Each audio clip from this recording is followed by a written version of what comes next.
Alright, yeah, welcome back to some more Magic Arena, and today I saw y'all's favourite diva over here, Judith, and I thought, let's make a Judith deck. Today we're going to be going into Historic, which we haven't done in a long time, and depending on today, may or may not continue to keep that track record going, I don't know.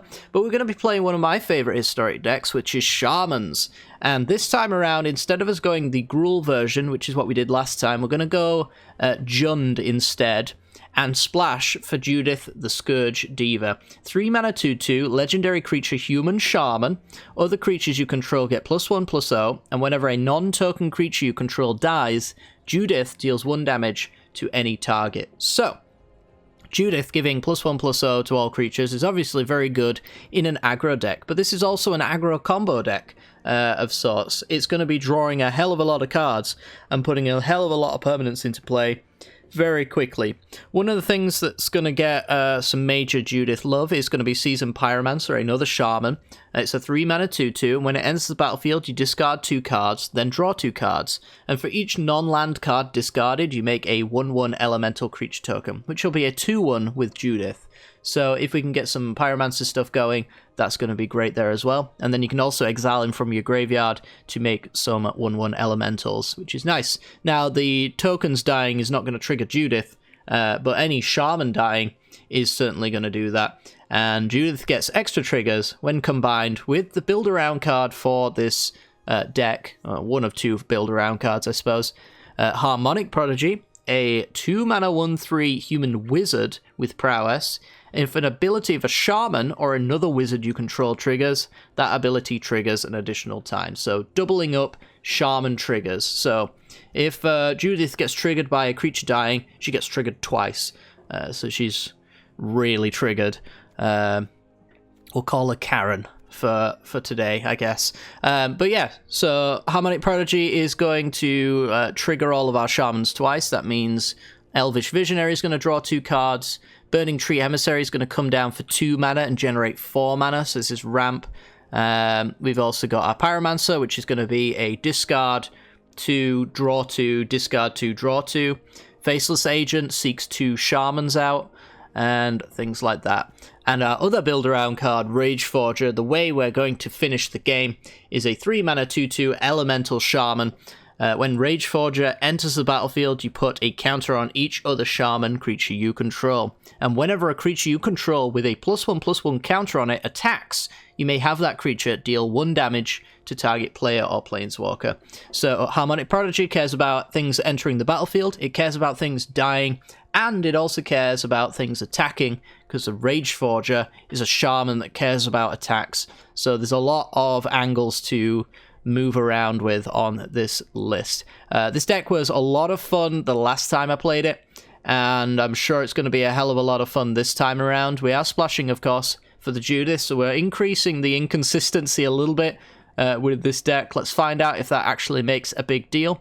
We do have the Secluded Courtyard from Kamigawa, which adds 1 mana of any colour equal to the creature type that you've chosen, so we're going to choose Shaman a lot of the time.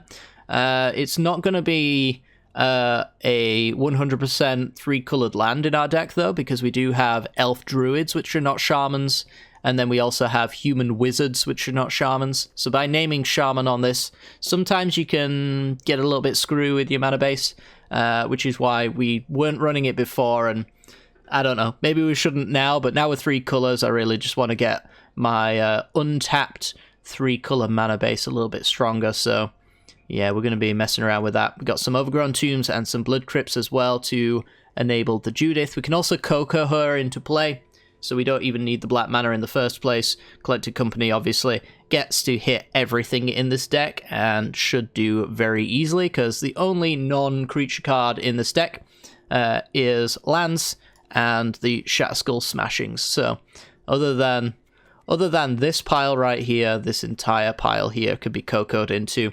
And yeah, if you've got like a Harmonic Prodigy in play and you Coco, hitting a Burning Tree Emissary, that Coco was just free.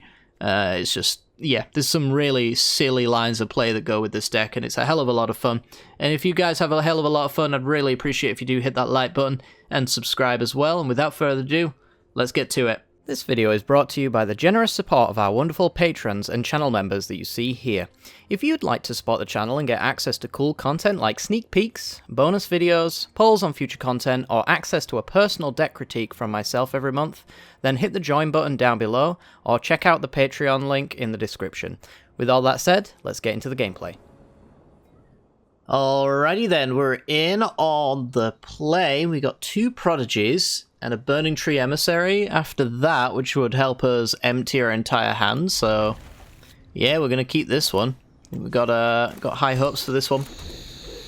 Put it with their Rakdos sleeves, leading with the Rockfall Veil here, so I can play a prodigy on 2. Suppose I could play the Courtyard. But I'd have to name Human, which would make it a bit awkward. Yeah, let's just pay the 2 and go for the Prodigy. See what our opponent wants to do with that. We could play, like, Burning Tree, play Prodigy, and then maybe another 2-drop we might top deck. Ooh. Alright, so Greed Strats. Name Shaman. Opponent with the Gifted Aetherborn. So I could do 4 mana for 5 total. 3 left. And then double Rage Forger. But Harmonic Prodigy doesn't trigger the Rage Forger because it's not a Shaman. It triggers Shamans, but it's not a Shaman. I think I'm just going to go additional Greed. I don't think they've got Sweepers. If they've got single target removal, they didn't have it last turn. Alright, maybe they did have it last turn. Sorry. So it's red-black vampires. They're going to get rid of... I'm going to say 1 Rage Forger. Shatter Skull Smashing. Alright, so let's make 6 mana. Then we're going to go Bolt, Rage Forger, trigger a few times, Season Pyro, now our hand's empty, draw a couple cards, get rid of those. Get an Elemental, and the final hand has Judith in it.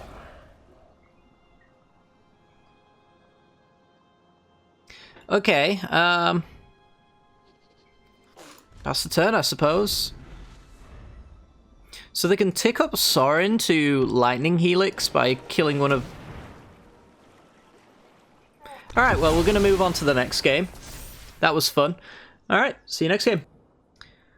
Alrighty, we play first. We've got decent mana, we've got Burning Trees and Pyromancers. It's a fine hand. I wouldn't say it's particularly exciting in any particular way, but... Dwari's Ruins, okay. With Bolt Sleeves, eh? Well, let's pretend that I'm Gruul for a little while. Gruul with a black splash. And I guess I'll just get my threats out there while Dwari's Ruins isn't a thing that our opponent could play. So now I've got 4 power in play. Next turn I can Pyro. Force a board wipe out of our opponent if they are a control deck here.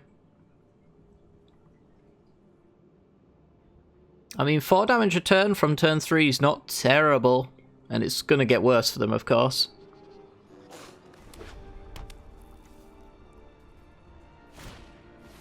Portable Hole. Alright. That's pretty good. And Soul Guide Lantern, okay. Ooh, speaking of pretty good, there's a Harmonic Prodigy. Get that under our opponent's counter spells again. We're going to name Shaman. Mana's fixed at this point anyway, so could name Homunculus for all we care. Alright, we just really hope for no, like, Divine Purge. And then no Wrath of God the turn after. There's a little bit of rebuilding we can do with these Seasoned Pyros, of course, and this collected company, but...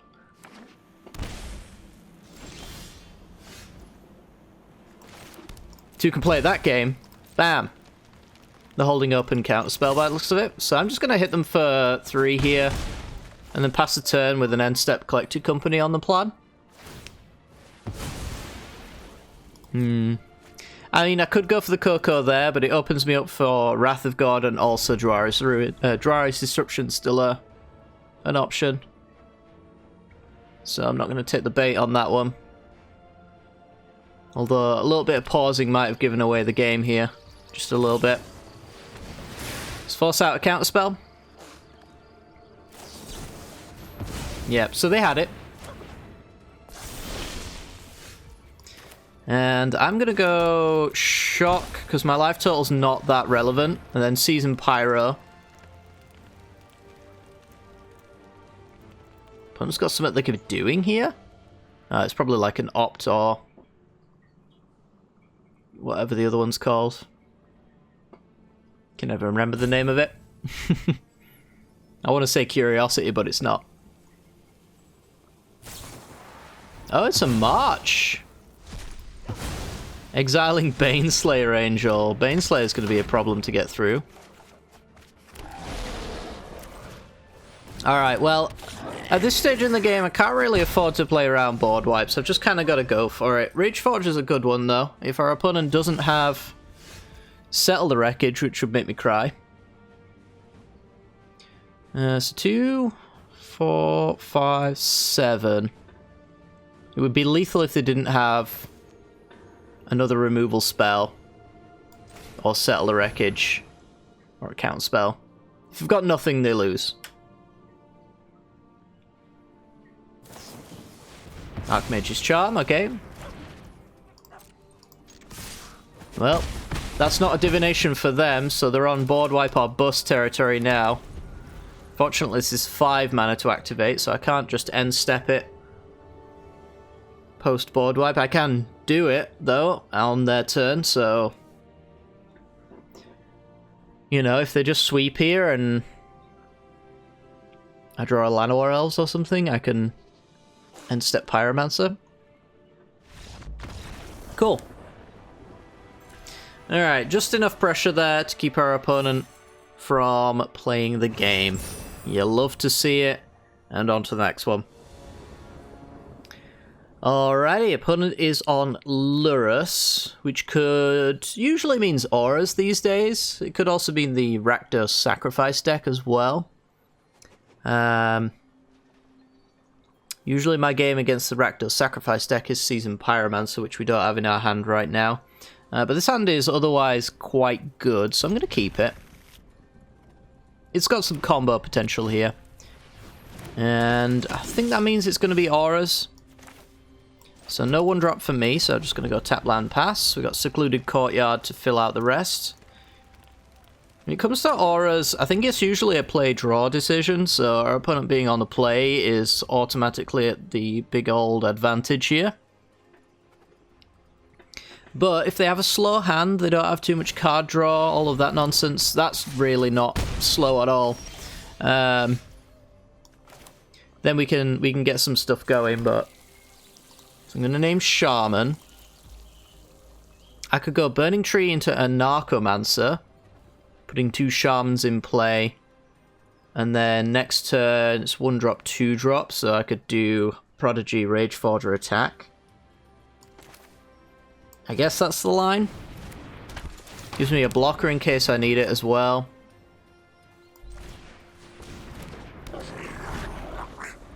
We'll see if I need it. Alright, they are now lifelinking. I'm going to take all the damage for now. The issue we face is eventually this can become unblockable or flying.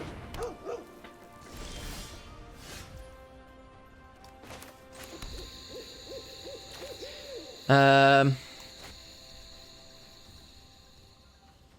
guess I could Coco and then Prodigy Runeforger next turn.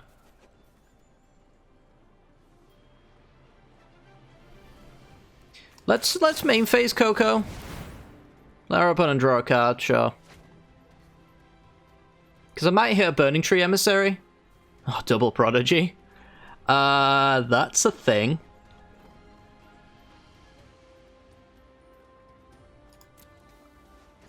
I don't even know how much damage that is, but you know what? For science, we're going to do it. And we're going to pass the turn.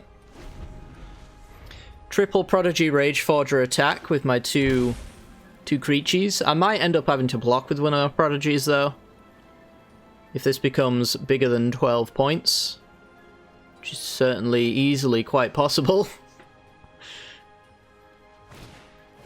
The Staggering Insight, 7. And Cartouche is 9. It is not 12. Alright. So I refuse to block.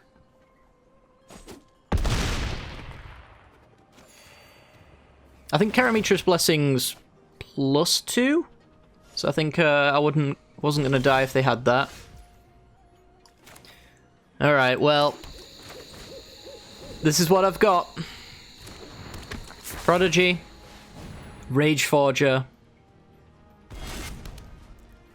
4 triggers. Pretty certain it's not enough. But it's a lot of triggers. They recently changed Blood Artist to have target opponent. Be nice if they could do that with Rage Forger. So I'm assuming there's no good reason to hit myself in the face.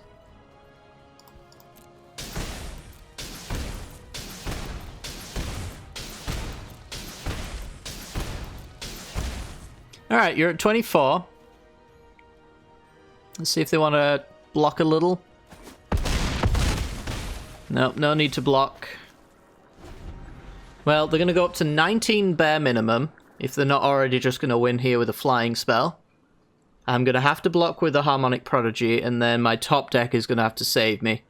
I have a lot of good top decks, though. Any card draw-based top deck would be good.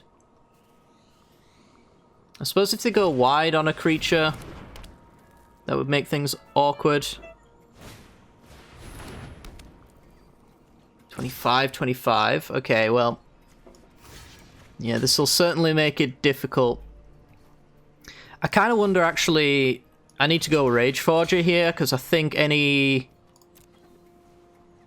top deck is better suited to having 3 Prodigies than it is a Rage Forger.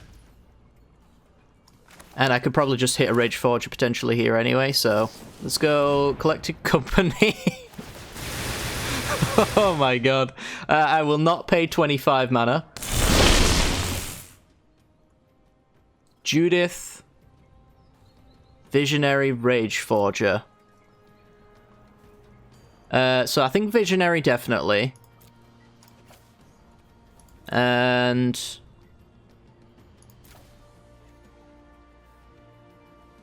I mean, if I hit Judith, I would be able to do some pinging, but I'm going to go Rage Forger. Draw a couple cards.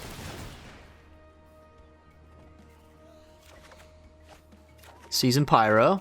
Burning Tree. Do I have another mana to play? Tell me I do. I do. Oh my god. Shaman. Burning Tree. Make a little bit of mana. This is the power of this deck. I'm gonna go Season Pyro, dump our lands.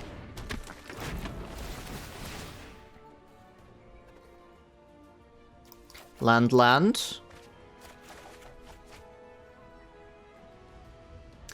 Ooh. I think it's Visionary deck gets dumped here. Definitely land Llanowar Elves. Definitely land. Oh, baby. Rage Forger. I think I actually might have just won. Oh my god. Yeah, so the power of Harmonic Prodigy there really coming in clutch. So that was my last hit. So if I'd have blocked with Harmonic Prodigy instead of Rage Forger, I would have had, what, 2 lands and something else. I think I probably wouldn't have had enough to win there. So yeah, definitely blocking with the Rage Forger was the correct decision. Even though this is the way that we win the game quite a lot of the time, it's not the way that we get to a winning position. So it's important to remember that. Sweet. On to the next one. Alright, we go first, which I think is a first for today. Up against a Lurrus list, so either Auras or Rakdos, typically anyway. Yeah, I mean, this has got Prodigy into Visionary, which is a strong start for sure. Let's go with the Rockfall Veil to start, I think. I think no matter what we do, we're going to end up having to pay some life to play our lands here. Hive of the Eye Tyrant. Could be black-white auras, but it could just be Rakdos. Alright, so Thoughtseize takes any chance I had of playing the game. Ooh, Secluded Courtyard. Do I want my opponent to know that was my top deck? I think I don't care. Shaman and Narcomancer. Now we got 1 mana Visionary. It is Rakdos and Stitcher Supplier, so it's going to be the Dreadhorde Arcanist version. With Croxes and nonsense like that. Maybe even a little bit Madness. Got any Blazing Root Wallers in there? Nope. Alright. Did get another Visionary.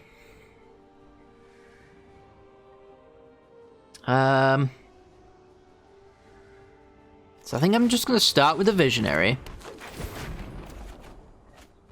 Oh, Rage Forger, eh?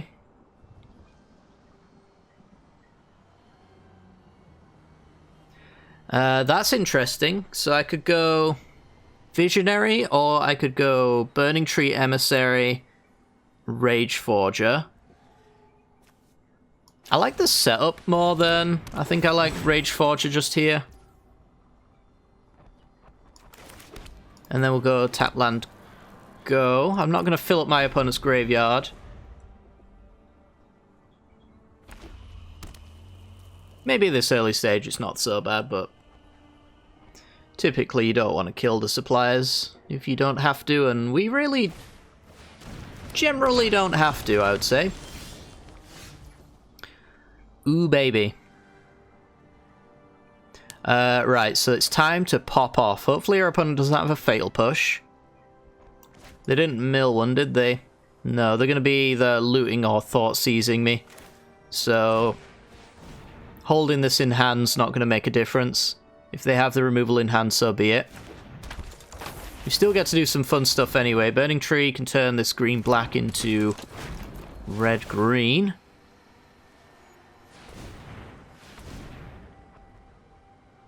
And I could go...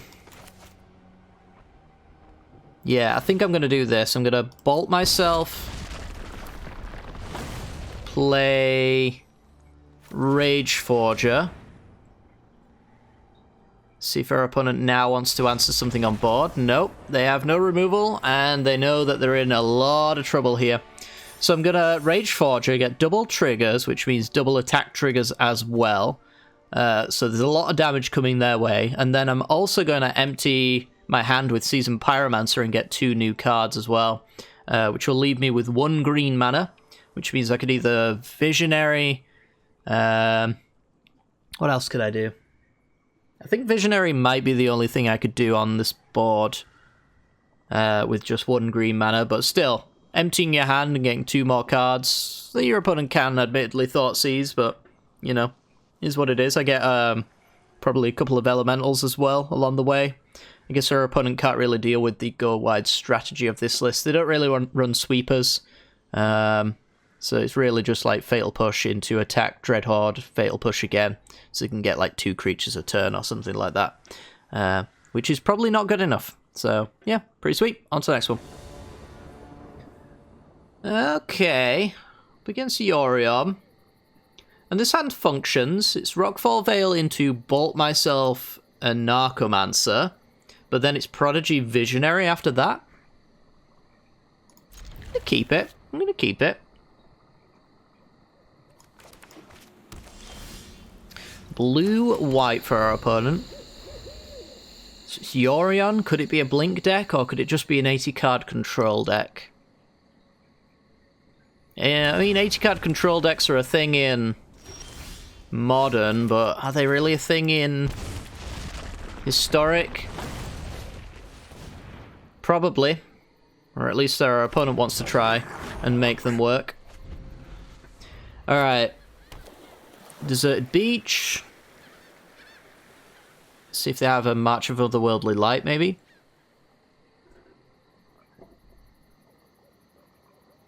It's in their best interest to get me to commit more to the board, and I think killing the Anarchomancer would definitely do that.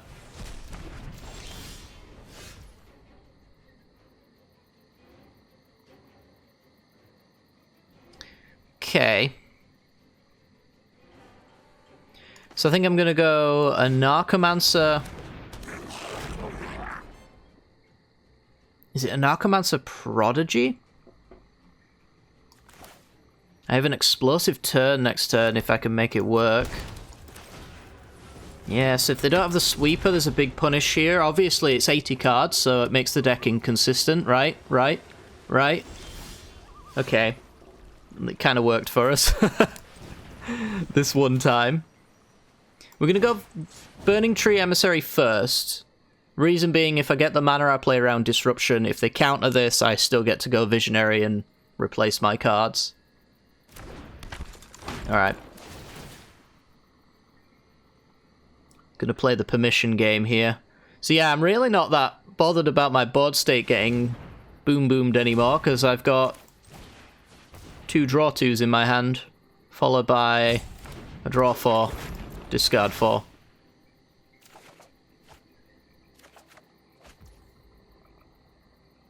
Okay. Go again. Perhaps Seasoned Pyromancer can fill in some of the gaps for us. There's a Boseiju that can hit the Hall of the Storm Giants later. Not necessarily needing to do that right now. I'm going to shock myself to play around Dwari's Disruption and then go Faceless Agent. Again, not bothered about this board state going away because these cards are replacing themselves. Our opponent's really probably not quite happy with that at all. And these are always going to be... Ooh, Judith's huge. They're always going to be permanents as well. So opponent's got the Memory Deluge. Alright, so they can go looking for their board wipes. If they don't find one here and I play this Judith, they're in a lot of trouble.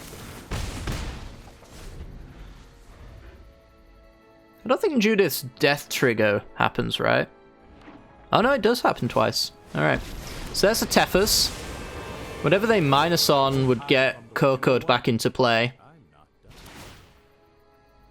So they get to hold open potential counterspells. I get to go Judith. So they do need like an Essence Scatter effect here. Negate obviously won't do anything. So this is a punish for board wipes. Other than Divine Purge, which is very scary for this deck, of course. If you don't have the answer to this, you're gonna lose. Disruption doesn't disrupt me. Yep, doesn't disrupt me. I'm gonna pay the 1. And then you are going to lose. Right now. GG! Whee! 6 attackers. 12 triggers. Lovely. It's actually not 12 triggers, I don't think, because the Prodigy wouldn't trigger on that, but... Yeah, always got a... It's a very weird deck, where it's a tribal deck, but it has non-shamans in it. That really help the cause for this deck, so... Yeah, you gotta really remember that Prodigy is not a shaman, and Llanowar Elves is not a shaman.